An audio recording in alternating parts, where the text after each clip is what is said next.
Hello guys and welcome to BST Weekly NBA Edition Episode 3.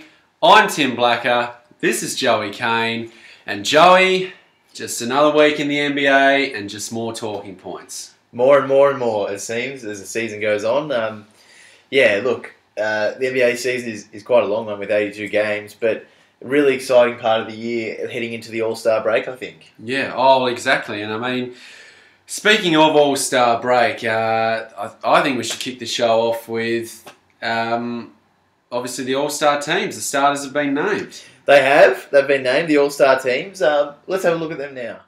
As you can see, Carmelo Anthony there, starting alongside LeBron James, Kevin Garnett, Rajon Rondo at the point guard, and Dwayne Wade at the two guard there for the Heat.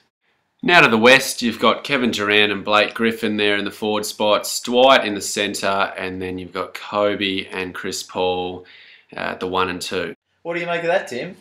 Well, I mean, you got two very good sides there on paper, but look, for me, it's always been a problem where I don't think every guy in those two teams is deserving of a spot as a starter. That is, I think the NBA fans, because they pick it, of course, there's a big stigma around if you've got a name, you seem to be an auto pick for mine. Well, yeah. What do you think? Oh, I agree wholeheartedly. There's some guys there who, well, in particular, I think Kevin Garnett for mine. He's a shell of his former self. I think he was a recipient of maybe even the first put a fork in him. He was. Yeah, for us, of course. But look, and then it gets right back to this stigma surround. Look, he's been a great player for years and years and years, but there comes a time where I think people have to realise there are better options out there. And well, it's not just like old guys as well. I mean, there's guys with names for their to be precise. Blake Griffin in particular, he's built his name on being a fantastic dunker, and he is a power guy. Love to see him get to the rim. It really makes you excited. But I'm not. The All-Star game is about showmanship and flashiness and that type of thing, and I'm sure they want to see him play, but I'm not sure that he's deserving of the number one spot at the power forward in the West there. So yeah. Not sold on it 100%, but I guess that leads us to the next point.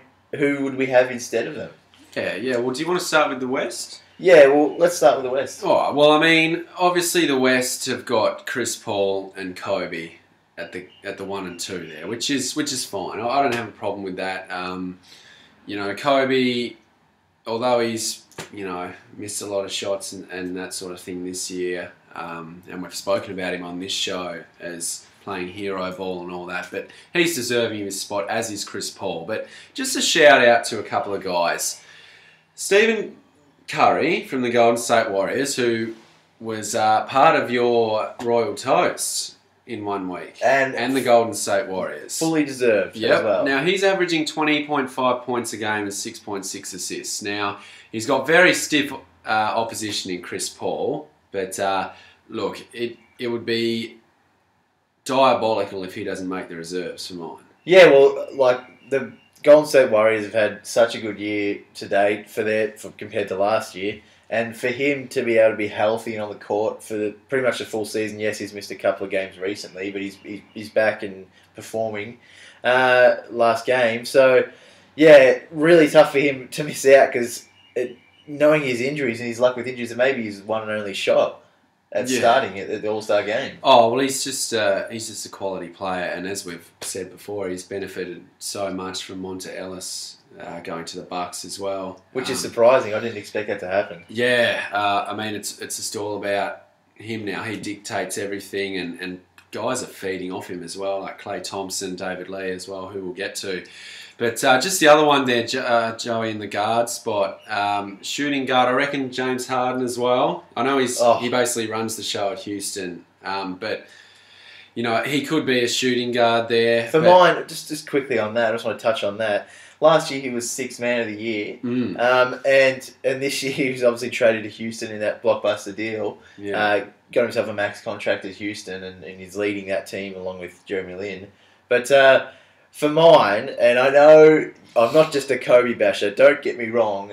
All-time Hall of Famer. All the plaudits he deserves. Everything like that. But he's had a better year than Kobe. Well, he's been fantastic. I mean, the couple of Houston games I've seen, I saw one against the Timberwolves at the start of the year, and Houston were really struggling in that game, and Harden in the last quarter scored 18 points and won them the game by himself. He's just a quality man, can shoot from outside and can go to the hole and get it done as well. So, look, he's averaging 26.3 points a game and 5.3 assists as well. So, they're good numbers, but look, unfortunately, as long as Kobe's still playing, I think he's always going to get that number 2 spot there in the West. But from the number 2, we swing into the forward spot. Obviously, the small forward is fine in Kevin Durant. That is absolutely fine. No problems at all there.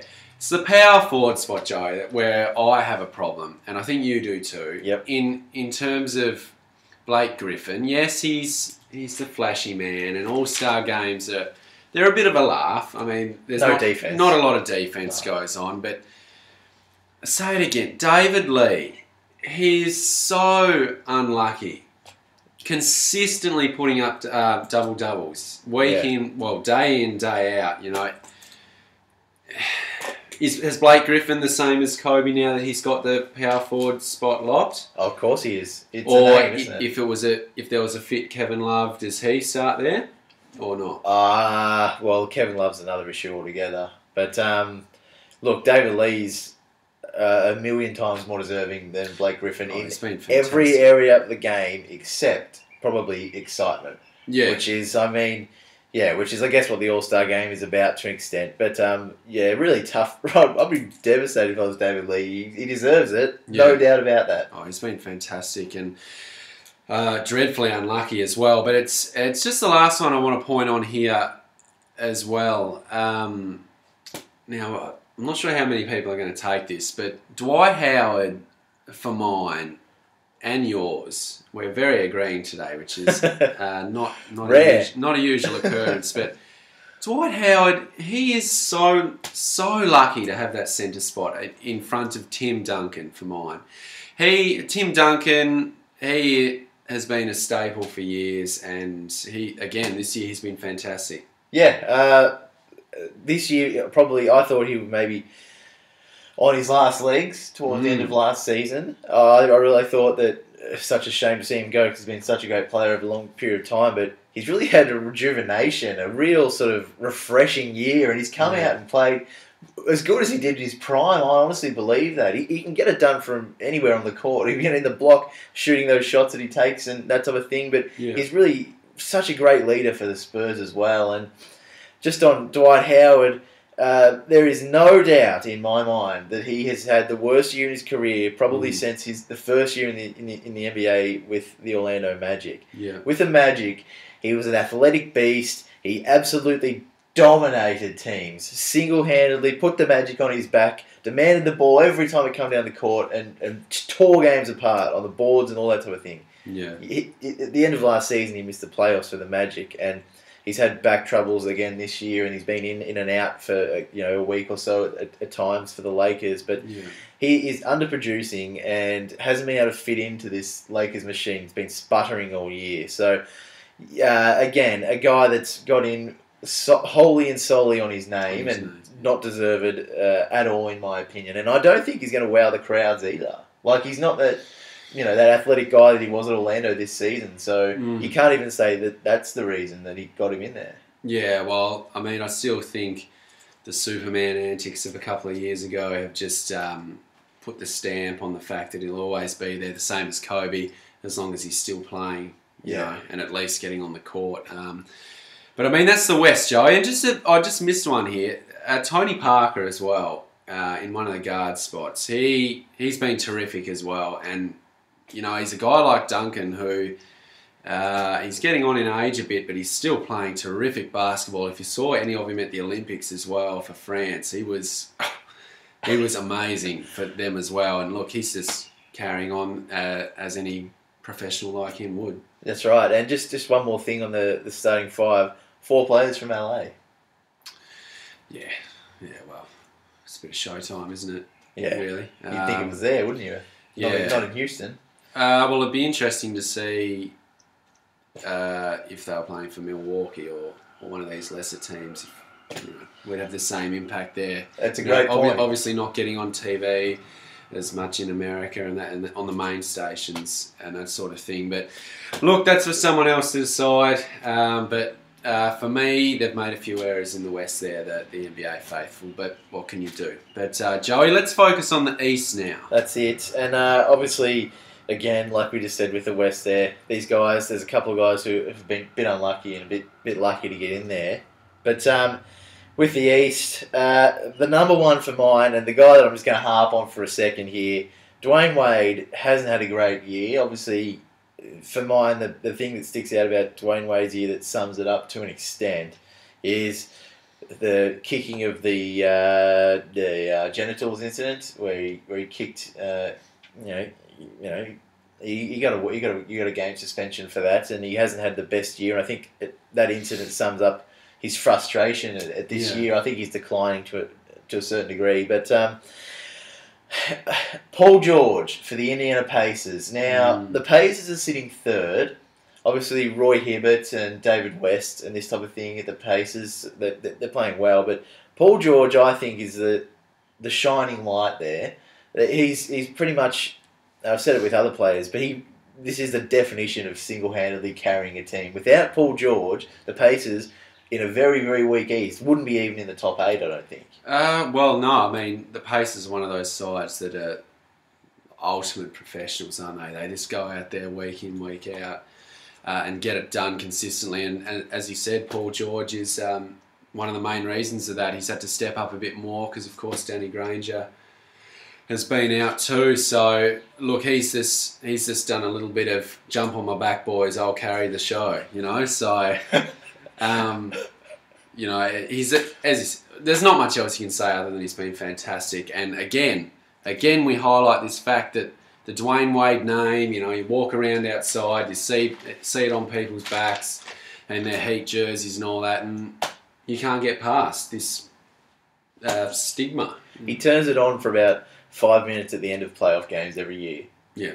Maybe sometimes during the regular season when they need to. Other than that, he just walks through the motions, and it really annoys me because, I don't at all enjoy watching that type of player. But just on Paul George, before we get away from him, 16.9 points per game he's averaging, 7.8 rebounds, and 3.7 assists. So he fills the stat sheet as well, and it's really tough to deny him. And I think, unfortunately, I'm sorry to pot you guys out there watching, but the NBA faithful have got it wrong in that night, I think. Yeah, no, I'm in agreement. And another one I think is wrong. Obviously, the centre position, there was none, and Kevin Garnett has been given the centre position, which is farce, outrageous in my mind. Disgrace, but there's a couple here that I'm going to, a few actually, that I'm going to put to you that are better than Kevin Garnett in every facet of the game at the moment. Okay, except in name, probably. Yep. Tyson Chandler. Consistently performs. He rebounds, knockbacks, everything. He just creates so many second chance opportunities for the Knicks there, and his shot blocking ability as well is just outstanding, which is what you want from a centre as well. Exactly. Kevin Garnett, I don't know. There's a lot to be said. He's a shadow. Exactly. He's a shadow of himself, and it's sad to see, but. Another one, Brook Lopez, who I don't rate defensively at all, pretty much the polar opposite of Tyson Chandler, who is the best defensive centre in the league, probably outside of Dwight when he's fit and healthy. But Brook Lopez, offensively, really, really solid and really pretty much, one of the main reasons the Brooklyn Nets have such a good record. Yeah, well, I mean, these All-Star games, they're all about, if the fans want entertainment and that sort of stuff, well, you get a scorer, don't you? And yep. Brook Lopez he's been great this year for the Nets, and he's part of the reason why they're improving as the weeks go by. And that's right, but the number one for mine, the number one centre who should have started instead of Kevin Garnett, one of the real characters of the NBA, or the guys you love to watch, Joakim Noah from the Bulls. Yeah, well, career best year for mine. It's just scary to think that he's not in there, especially in the East, considering they're short of centres. But he's carried the Bulls. Obviously, Derek Rose has been out, and Boozer's flaky at best at times. So, I mean, Joakim Noah, he is such a reliable hustle guy, and the fans love him. I don't know. I don't understand it. I don't understand why he's not there. Well, he's this energy that he brings. He creates points for himself. He creates turnovers just by his mere presence on the court. So, look, for mine and yours, incredibly unlucky, and Kevin Garnett gets another starting spot undeservedly. Yep, I couldn't agree more. Just one that I want to touch on as well. Obviously, Rajon Rondo, the starting point guard there. But one that probably could have been taken into consideration, Kyrie Irving, a local boy, and probably, tough as well. Tough to miss. Well, very tough. All the talk about the Cleveland Cavaliers is Kyrie Irving. He is that. He is the face of that place. Just in front of... Well, Varejão's getting better, but I mean, it's still all about Kyrie down there. Look, he's been fantastic. He'll continue to get better. And look, surely in the next few years, he will finally get that deserved spot, which... you could put a very strong case that he deserved it this year. Yeah, I see Kyrie Irving as like probably a top 5 point guard in the league. I really, really rate him, and I think he's really good in the clutch, which is important. Yeah, well, you're right. I can't say anything else other than that. He's great. He's exactly the sort of player that you want with the ball in your hands. At the end of the game, Cleveland in a tight one, just give it to Kyrie and he'll go to work. So... Look, yeah. So, overall, that's what we think is probably a few little areas that we will change in the All-Star teams. But, look, having said all that, it'll be still a really fun event, and I'm sure that the coaches will name, hopefully, the list of guys that we have, and we hope so. To that. Yeah, I'm going to be very interested to see, put it that way. It will be. And moving on to something that's very, very interesting, and certainly... it's got me extremely excited, Tim. I am so happy with this news. Yes. The Maloofs, the controlling owners of the Sacramento Kings, have sold 65% share in the team to a Seattle group, which means, and the NBA has okayed that as we speak, it's just been announced that the NBA has okayed it, so it's all done, all official. That means that there will be basketball back in Seattle. Tim, what do you think about that? Well, you're a bit more excited than me, I'll say that much. But look, I think it's great. It is fantastic. Sacramento, the basketball there was really starting to deteriorate a little bit. Numbers weren't great, that sort of thing. But look, it's great to get an original sort of franchise, I suppose you'd say, back. One that I grew up with. We grew up with when we were young, and I'm sure countless people who are watching as well grew up with. So I think as an NBA fan in general, you're happy to see the Seattle team back in the league. The only thing about it, I guess, is the bad thing is that there will be no basketball in Sacramento. Yeah. Which, I mean... It's going to be a shame because they were a great side. But as I said, they have started to decline a little bit, and as soon as that starts to happen and people stop coming... you got problems. That's right. But the most interesting thing, obviously, you remember, or you might not, the Seattle team were called the Sonics, the Supersonics, back in the day.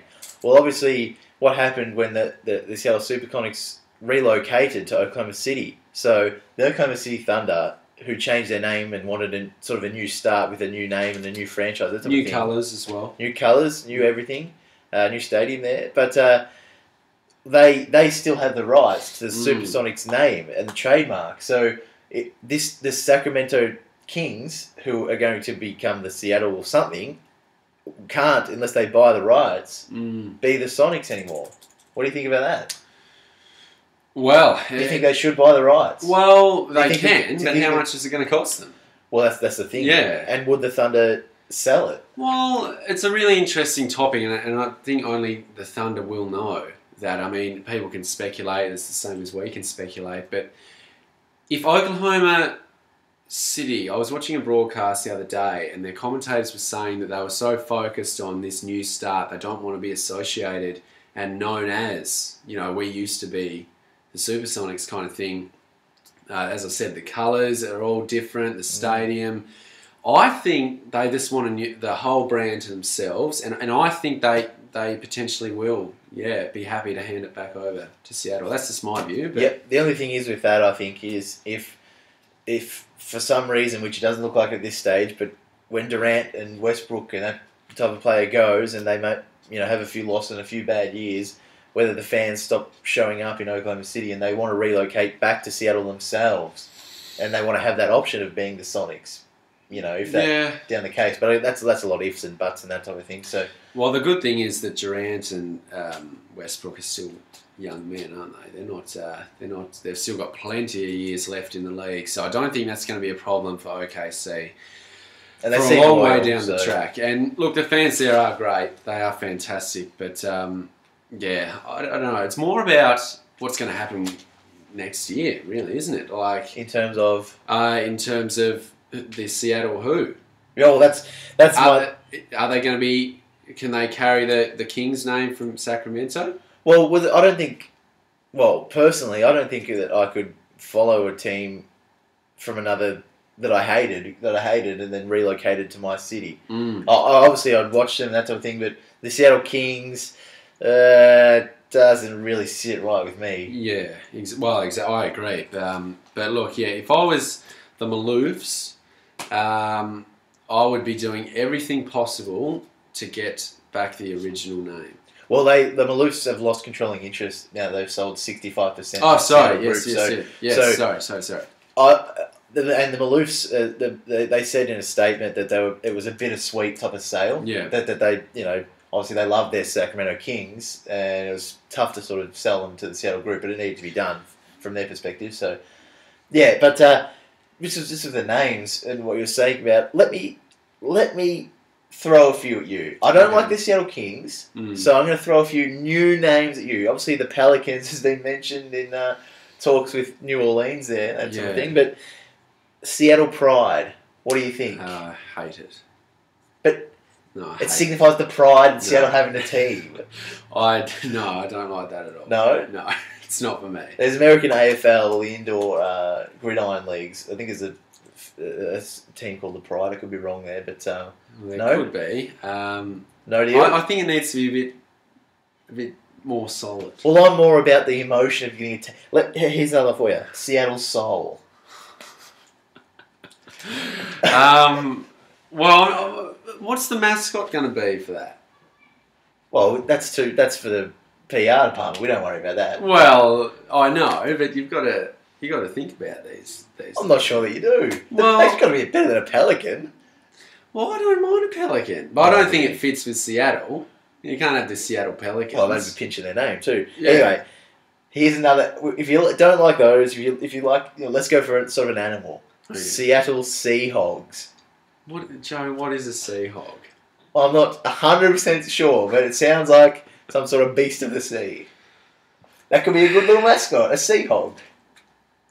Well, I think you may as well have starfish, and it's going to be as good as a sea hog. Sea hog's better than Crunch or a mascot like that, I would have thought. But anyway, here's another one for you, just to keep it a bit more, normal. Yeah. Seattle Snakes. They're green. They could be green. Well, it's better. It's your best one so far. Yeah. If I had to choose, it would definitely be the Snakes. And the last one I'll give you before I ask you what you would have yourself, Seattle Stallions. Well, it's not bad. Yeah. Yeah, Stallions. But look, I don't think you need to keep the SS. But I like the alliteration of it. I think it goes like the Seattle Supersonics. I think they need the S's. That's what makes them what they are. All right. Well, on top of all that, as good as they were, Joey. Which, guys, we'd love you to tell us. Get in touch with us and tell us what you think. Personal favourite of mine, the Seahogs. But let us know. Sorry to interrupt. Well, I'm going to just say, and I hope the people at home agree with me. I'll just correct myself. Sorry from the Maloof incident before. The Seattle group, I am sure if they heard your proposals for a name, they would be doing everything they can to get the supersonic name back to Seattle, which is what I hope they do. But in terms of a name I'd go with, I actually haven't prepared one. Well, you want the Supersonics? I do, yeah. Well, the Supersonics moniker brings back a lot of memories. So let's have a look at that. Here we see the Keep Our Sonics here from the crowd, the great Seattle crowd back in the day, and here they are again. They really didn't want to lose the team, Tim. No. Oh, well, I mean, why would you? Seriously. No, exactly. And this is a pretty sad picture here. Save Our Sonics, SOS. But again, we have a look at the stadium here, Key Arena. But look, a couple of players you might remember. How about the glove? Gary Payton. Gary. And my personal all-time favourite as a kid coming up here, the great man himself, Big Sean Kemp. Look out! Yeah, Sean Kemp, you've spoken a lot off air about him and one of your favourites, but just a photo there I want to pick out. The young girl that you saw with the Save Our Sonics sign, of course, been a bit of time now, so she'd be a bit older and everything, and it's for fans like that. How good would it be, as we've touched on, for them if they could get the naming rights and everything back in that city? It'd just be great. It'd be everything, I'm sure. And obviously, I'm not a Seattle fan myself, as in a paid up member or that type of thing. Yep. But I don't live in Seattle. But even I want the Supersonics back. It just feels right for basketball, doesn't it? It just feels right to have the Sonics in Seattle. I don't necessarily know why, but it's such a feel good story for me. Very sad for Sacramento natives, and I feel sorry for them. But such a feel good story to have the Sonics back. Oh, for sure. But moving on from more sentimental things to more hard facts, we'll have a look at the table and the standings at this point in the season.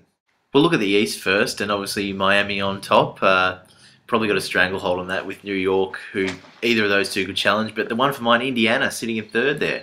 Well, it's great to see, isn't it? Look, normally you see Chicago or Boston of yesteryears up in that third spot, but it's really, really good. As we mentioned, Indiana are one of those sides that are a real grinder sort of side that go out and do the job every week. That's right, and sitting in fourth there, Brooklyn, who had a bit of a tumultuous start, sacked their coach Avery Bradley, but look to have picked things up, and with a record there of 24-16, not too bad at this stage. Slowly improving, and look, by playoffs time, they'll be tough to beat. That's right.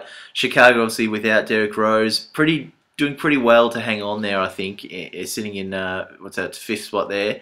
But if they can get him back after the All-Star break, they become a real contender, don't they? Oh, without a doubt, Joey. I mean, as you said, Noah as well, playing out of his skin at the minute. And you'd only think with Derrick Rose back, it would help him for mine. It might take a bit of ball away from him, but look, still, another excellent player on the court's always beneficial. That's right. If they could just sneak up into fourth, I think they could really mount a challenge. And Atlanta, continuing on there, without, obviously they lost Joe Johnson there, but Josh Smith and Al Horford doing well there. Lou Williams just did his knee as well and is out for the season as well, so that's a bit of a loss too. It is. I think it'll be tough for those guys. Milwaukee hanging on there, and Boston with a record of 20-20. Not sure that they can improve too much from here. No, I don't expect them to get too far over 500 if they do end up with a positive record for mine, Joey. No, I'd have to agree there. Philly, just count the days until Bynum can come back and help them, I'm sure. They're struggling just out. I've still been disappointed with them this year. Yeah? For mine. Yeah, I don't know if my expectations were too high leading into the season, but they were obviously involved with a trade that dealt Iggy. Yeah, of course they were. But look, I'm still a bit disappointed with them. That's just my opinion. No, I think they could be doing a bit better than that record suggests. Yeah. Detroit, pretty good year considering they're developing so far. Toronto should probably getting a bit more output, I think, at this stage. Well, have saved themselves a bit as well, Joey, because they started the year horribly as well, and slowly things are coming together for them, which is good to see. Orlando, obviously, rebuilding year, so that's to be expected, that type of record. Charlotte, improving on last year's abysmal effort. Well, they're finally getting some wins and putting in some really competitive performances. Cleveland just need to add a couple more guys, I think, and Washington there rounding out the Eastern Conference. I think they'll improve, so not all doom and gloom. As we said last week, NBA fans, not all doom and gloom in Washington. Now moving on to the West, Joey, you've got OKC and the Clippers and San Antonio there streaking ahead, aren't they?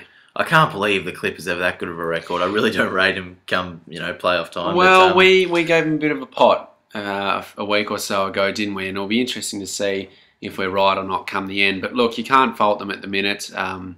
Memphis there in fourth. They're just a good side. They've got good starters for me. Bit of an issue with Rudy Gay, obviously, but they're involved in a lot of trade discussions and that type of thing. So maybe they'll blow it up, but I think they should continue and see what they can do in the playoffs because they're a dangerous side on their day. Yeah, for sure. Golden State, as we've mentioned, been fantastic. Denver, with the acquisition of Iggy and improvement in guys like JaVale McGee and Costa Koufos as well, surprising. Yeah, really, really good year, and I think they're building in the right way. Obviously, George Karl is a very, very smart man and knows what he's doing, and he's leading them in the right direction. So they've got a lot of good kids. Kenneth Faried, for mine, is the one that stands out. But yeah, good spot to be in. Yeah, Utah and Portland rounding out the 8, but it's Portland and Houston there. Lost their last 5 and 7, as you can see. Houston especially really dropping off, and hopefully for their sake they can pick it back up again. Minnesota there, look, we've spoken about them a bit as well. They're unlucky. Everyone thought this was their year, that it was supposed to be their year to really fight. That's right. Injuries have limited that. And Dallas, Joey? It's a debacle. It's a debate for a whole another time. They tried to challenge again after they won the title, and it just didn't work, and they let go of Chandler, and it's a mess now, and it's going to take a lot to get out of. Yep. Well, blow it up for mine. I agree. Restart. The Lakers there. Well, how long's it been since you've seen that? 17 and 23 on the year. Lost their last 2. It doesn't look real, does it? To see them that low with that type of record, I can't. It's so hard to look at and believe. My brain just doesn't want to believe it, but. It's very real, and they've been atrocious given the talent that they have, and they really need to sort it out. Otherwise, they're going to miss playoffs. Yeah, definitely. Sacramento and New Orleans there, a bit developing, so we'll give them a bit of leeway. But it's the Phoenix Suns for me down there. Haven't they dropped off? I didn't expect them to be so poor, to have such a poor record. I really expected them to continue on and try and push for that 8th spot. They picked up Luis Scola. Yeah. So I thought it was a really, really good pickup for them. And they picked up Michael Beasley as well, who's a bit erratic, and Wes Johnson from the Wolves, who were supposed to add depth, but it's not working. Not working at all, and they'd be really devastated. I'm not sure how they can get out of it either. Well, they're in a big hole, Joey, and you're right. It's going to be tough to get out of. So there you have it. That's the standings at this point in the year, and a lot to look forward to for some teams, and other teams hopefully reading up on the draft prospects. Well, we've just gone over halfway point as well, so it's getting towards the business end, isn't it? That last quarter is the big bit for me, and we watch with interest. Exciting times ahead. And speaking of exciting times, you're lucky here, viewers, because it's time for Joey's Put a Fork in It. Yes, that's right. Put a Fork in It's back, and this week, I'm sure you're going to love it. I'm absolutely, what's the word? Discontent with this bloke. It's a person. Mm-hmm. He's 27 years old, so... Just before you go, just put a fork in it, of course, if you're a first-time watcher, is for... A person Joey believes who is done. Now, obviously, the old saying goes, put a fork in it because it's done. That's with cooking or anything like that. So, Joey is effectively saying this man is finished. I'm not just saying he's finished. He should... Well, I was about to say he should end it all. That's probably too harsh and didn't at all mean it like that. So, let's just not go there. But, no, definitely basketball, not for him. Take up artistry or something like that.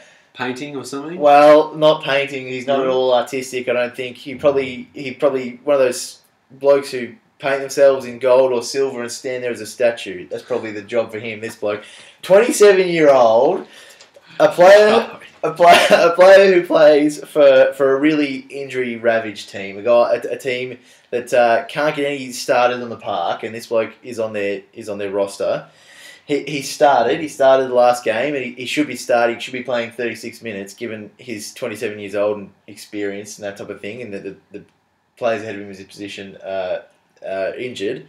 Of course, I talk about the Minnesota Timberwolves, and of course, I talk about none other than Greg Steemsma. Greg Steemsma, he's averaging about 20 minutes a game. Now, I'm just going to throw a couple stats at you for Greg's career. So this isn't a sort of a put a fork in it he's done now. This is put a fork in him he's done when he entered the league type thing. Okay. He's shooting 39% this year from the field. 39%. Yeah. That's not great, is it? He's averaging 2.1 rebounds per game. Well, that's all right. 2.1. Probably not for a centre, no. Every other stat category, he averages less than 1 in. So 0.8, 0.9. This is in assists. This is in everything. Except he's averaging 2.1 fouls a game. So that's in the... At least he's got the single digit there. The double digit. Well, not double digit. Number 2 there. 2 fouls per game. And, of course, 2.8 points per game this year. That's slightly down on his career average of 2.9 points per game. So, I mean... Greg Steemsma is absolutely cooked. He's done. Get rid of him. Well, I do know a couple of Minnesota fans, luckily, and they can't stand this bloke. Look, you got to give him some credit in the sense of, well, he can block a shot. He can block a shot, and I mean that's the sole reason I think he was recruited in the first place. But as you said, injuries and whatnot have made him play more minutes than he's supposed to, put it that way. But look, he is just a liability when the T-Wolves have the ball. And again, in the current situation, he's having to take mid-range jumpers. Which is just... It's not a pretty sight. Ugh. It's like someone has come and thrown a bucket of paint on the Mona Lisa. Of all paintings, you know, so... Look, this is honest. If I'm in a pickup game and I see a 4'5" little kid, I pick him over Greg Steemsma. At least he can run. At least he gives us something, you know. Anyway, let's have a look at Greg from when he started his career in Boston. This is Greg at the start of 2011 in Boston. Let's have a look at him here, looking, well, not quite sharp, but looking something. And let's have a look at him now. This is Greg at Minnesota. This is 2013, Greg. Give us something, man. He refuses to even cut his hair. He's got the same look on his face 2 whole years later. Well, Greg refuses to give us anything. Well, he could have grown some facial hair or anything. He could have let the locks grow. He could have dyed it. He could have smiled even, you know. So... It's very much like his game. It doesn't really change. He's a bit stagnant. Stinky. Yeah. Bit stinky. Yeah. I don't think there's much you can say about Greg. He's just a big lump. He's just a big lump who hasn't changed, just like a big rock hasn't changed in a good 1,000 years. Greg hasn't changed in, 27. So... Well, just before. Actually, no. Finish off. I'll let you finish off. I just wanted to say, Greg, this one's for you. I'm not sure you use it, but Greg Steemsma, the steamboat himself, put a fork in it. There we go. Sorry, go on. Much deserved, Joe, because he's been poor. And just on the centre issue at Minnesota, with Peck out for the next fortnight or somewhere close to that, I'm more to the notion that Lou Edmondson should be starting in front of him. Now, Lou's a bit of a battler as well, but at least he tries his heart out, at least, Lou. And he has got so much energy. Yeah, he does. But, I mean, I think they picked up Chris Johnson on a 10-day contract who should start ahead of all of them. It's just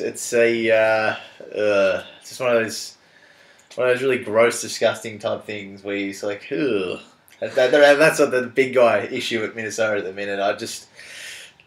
I'm not enjoying it. But Anyway, moving on from that to more exciting things. Tim, obviously, normally viewers, I'm sure you'd be aware, we have the pop of the night, pop of the week, and Caney's Royal Toast. Well, this week they're combined. I have seen something that is so amazing, that is so intense, that is so epic, that it's warmed the cold cockles of my heart. Yeah. This week it is going to be Caney's Royal Pop. Caney's Royal Pop. This is epic. This is going to blow your mind. I'm going to throw the footage straight away because I'm going to catch you off guard, all right? Let's have a look right now. And here we go. We catch up here with about 15 seconds to go. BYU have the ball. Tied game. Dribbling at the top here. What's going to happen? How can they get out of this? Down to 5 seconds. Brings it in. Oh, he's hit it! He's hit it! What do you think, Tim? Well, I couldn't help but notice there was still 2.5 or 2 seconds somewhere in there to go. So I have got a sneaky feeling that's not it. There's just something about it. That was a buzzer beater game winner. What are you talking about? Well, there's still 2 seconds left. Maybe. I don't know. I actually don't know anything about this at home, guys. Joey likes to sneak in segments outside the meetings. But obviously, just by the way, as well, it's a college game, so there's only 2 halves. That's why it's second. Yeah. Well, I don't know. There was a lot of carry on from the white team. Now I didn't even see who it was. Brigham and Young versus a team St Mary's Gales, which has a player playing for it that I'll touch on. Let's just watch it again. What do you think? Good enough to watch again? Surely. Good enough to watch again, yes. But I think there could be something after. Well, let's roll the tape. So here we go again. It was a really good play, obviously, winding down the clock there and getting it in. But keep your eye on a guy who's at the back of the block right now, who's guarding the key. It's gone in, but keep your eye on him here. Let's see what happens. Let's finish the tape here. Matthew Delvedova, Australia's own, for 3. Oh, yes, he has! Yes, he has! And the St Mary's Gales stormed the court. How about that? Australia's own Matthew Delvedova, playing for St Mary's, has hit the game winner in what can only be described as once in a lifetime. Look at him go there. He's absolutely over the moon, and as you would be, Tim. Well, it's every child's dream, isn't it, to score a game-winning 3. That is, well, that's a fairy tale shot, that. Try it again, you're going to struggle to get that in. Some celebration too, right out of Australia too. One of the great celebrations. Just fantastic. Great story. Oh, it's so good to watch. They reviewed it, but obviously you got it off with so much time to spare. But how about the body control and how about the smarts by Matthew Delvedova to hit that shot? Well, just so much core strength there, especially being able to, as you said, keep himself upright and in a great position to release the ball still. Just a one-in-a-lifetime shot for him. It just makes me so happy to watch that. I love watching that. It brings me genuine joy to see plays like that happen, and especially from Melbourne's own Matthew Delvedova.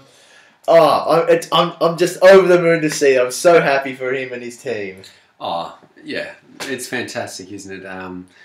He'll have the tape of that for a long time, and we'll be watching it and showing it to the grandkids, the kids for years to come. And he's got an annual boasting session at every Christmas dinner he now attends in his life. So, good on him. Just another great sport moment, really.